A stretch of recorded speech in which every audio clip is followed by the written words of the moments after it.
जीवन जो है अधूरी रहता है। जो अधूरी जीवन से, अधूरी सुधार से विपत्ति क्यों आती पता है?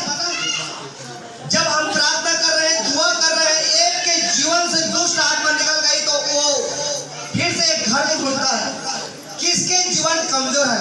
मसीह में आने के बाद में किसके जीवन अधूरा है? वो ढूंढता रहता है, ढूंढता रहता है। हाँ, और पाती नहीं। तब कहती है मैं अपने उसी घर में जहाँ से निकली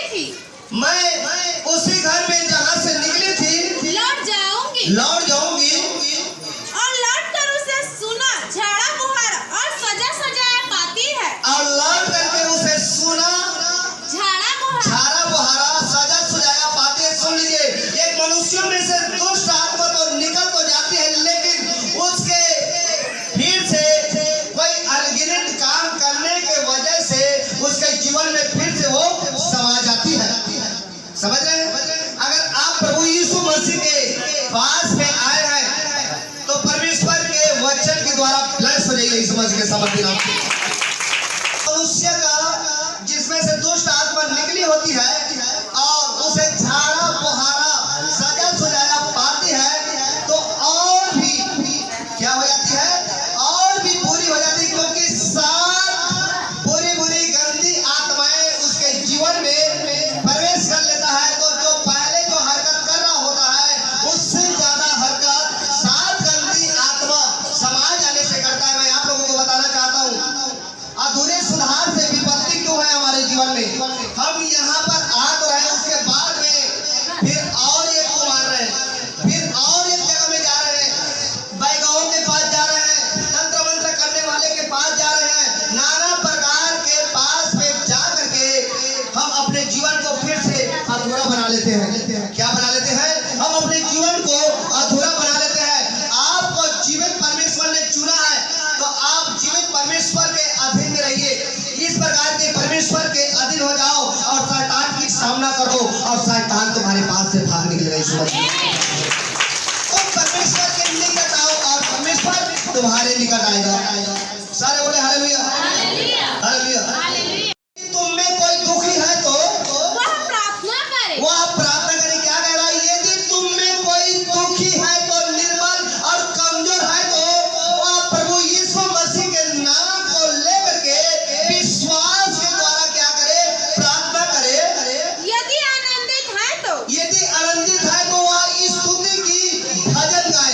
क्या कह रहा है? यदि आनंदित है तो वह स्तुति की भजन गाए। लेकिन प्रभु यीशु मसीह के वचन से ये नहीं कह रहा है अगर आनंद भी हो तो परमेश्वर के वचन को छोड़ दो और छोड़ करके संसार में चले जाओ। ऐसा कह रहा है क्या? नहीं कह रहा है।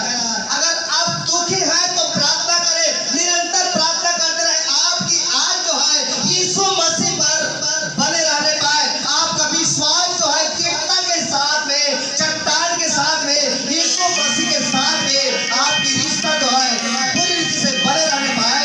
और अगर आप आनंदित हैं तो आपके जीवन में प्रभु यीशु मसीह आनंद के आत्मा को भरते हैं तो उसके गीत गाते रहिए आप विश्वास के समर्थी नाम से।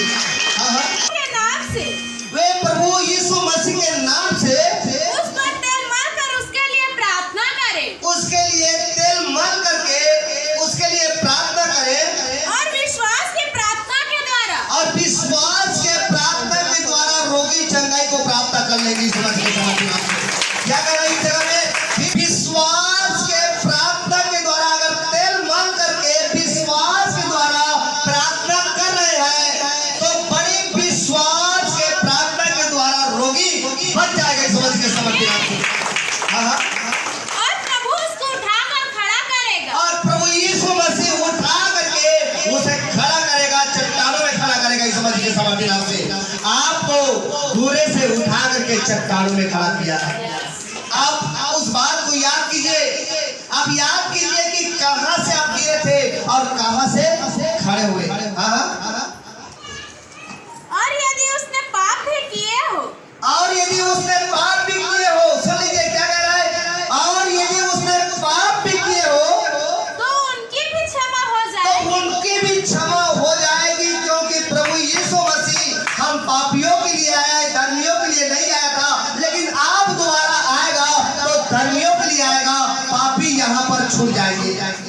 समझ रहे? क्योंकि वो हमारे पाप के लिए, अपराध के लिए, गुनाह के लिए, रोग के लिए वो लहू बहा करके कलवरी क्रूस पर चढ़ करके बलिदान हो गए और कहने लगे कि हे पिता, ये नहीं जानते कि ये क्या कर रहे हैं, इन्हें क्षमा कर। सारे बोले हालेलुया। हे पिता, ये नहीं जानते कि ये क्या कर रहे हैं, इसे क्षमा कर। सारे बोले हालेलुया हालेलुया। क्या कहता है? अगर उसने पाप भी किए हो, समझ रहे? अगर उसने पाप भी किए हो तो उसका भी क्षमा हो जाएगी समझ के समर्थी नाम से। इसलिए कि आपस में एक दूसरे से अपने अपने पापों की अंगीकार कर लो। क्या कर लो? अपने अपने पापों का, अपराधों का एक दूसरे के सामने में अंगीकार कर लो। क्या कहता है परमेश्वर के वचन? जो अपने पापों को मान भी लेता है और छोड़ भी देता है, उस पर दया की जाएगी कहा है। और जो अपने अपराध को छुपाए रखता है, उसका कार्य कभी भी सफल नहीं होता कहा है ना? हाँ। और एक दूसरे के लिए प्रार्थना करो। एक दूसरे के लिए प्रार्थना करो जिससे तुम चंगे हो जाओगे इस मसीह के समर्थी नाम से। एक दूसरे के लिए हमें प्रार्थना करना है, दुआ करना है। हाँ। धर्मी जन की प्रार्थना के प्रभाव से बहुत कुछ हो सकता है। धर्मी जन के प्रार्थना के प्रभाव से बहुत कुछ हो सकता है। क्या कह रहा है? धर्मी जन के प्रार्थना के प्रभाव से प्रभु यीशु मसीह आपको और मुझे धर्मी चुना हुआ है। सारे बोले हालेलुया हालेलुया। हाँ। एलियाह भी तो हमारे समान दुख सुख भोगी मनुष्य था। एलियाह भी तो हमारे समान दुख सुख भोगी मनुष्य था और उसने गिड़गिड़ा कर प्रार्थना की और उसने गिड़गिड़ा करके प्रार्थना की मैं ना बरसे। मैं ना बरसे। तो 3.5 वर्ष तक मैं ना बरसा। सुन लीजिए, अगर आप विश्वास करते हैं तो आपके सारे बंधन आज ही रात टूटने वाला इस मसीह के समर्थी नाम से। अगर विश्वास करते तो आज ही रात आपको प्रतिफल मिलने वाला है इस मसीह के समर्थी नाम से। समझ रहे? एलियाह की प्रार्थना को परमेश्वर ने सुन करके 3.5 वर्ष तक भूमि पर वर्षा होने नहीं दिया। अगर आपकी दुआ सच्ची है, आप परमेश्वर के खोजी हैं, परमेश्वर के साथ में अच्छा से जीवन बिताने वाले लोग हैं, संपूर्ण मन से, संपूर्ण हृदय को लेकर के आप परमेश्वर के साथ में आए हुए हो, तो आपकी प्रार्थना सुन ली गई है यीशु मसीह के समर्थी नाम से। आपकी प्रार्थना आज से सुनना स्टार्ट हो चुका है ईश्वर का। मसीह पर विश्वास करना चाहिए, क्योंकि मुझ में कोई उद्धार देने की सामर्थ्य और बरकत नहीं है। मैं एक उद्धार के बारे में आपको बता सकता हूँ, एक जीवन के बारे में आपको बता सकता हूँ, लेकिन मुझ में वो सामर्थ्य नहीं है जो प्रभु यीशु मसीह ने। हालेलुया। प्रभु यीशु मसीह ने तो हमें खड़ा किया है सुसमाचार सुनाने के लिए, वचन की प्रचार सुनाने के लिए। समझ रहे? लेकिन वचन को सुन करके भूलने वाले नहीं, उस पर चलने वाले बनने पाइए। तब आपका जीवन जो अधूरी जीवन है वो सदा दिन के लिए प्रभु यीशु मसीह के वचन पर टिका रहेगा यीशु मसीह के समर्थी नाम से। हालेलुया।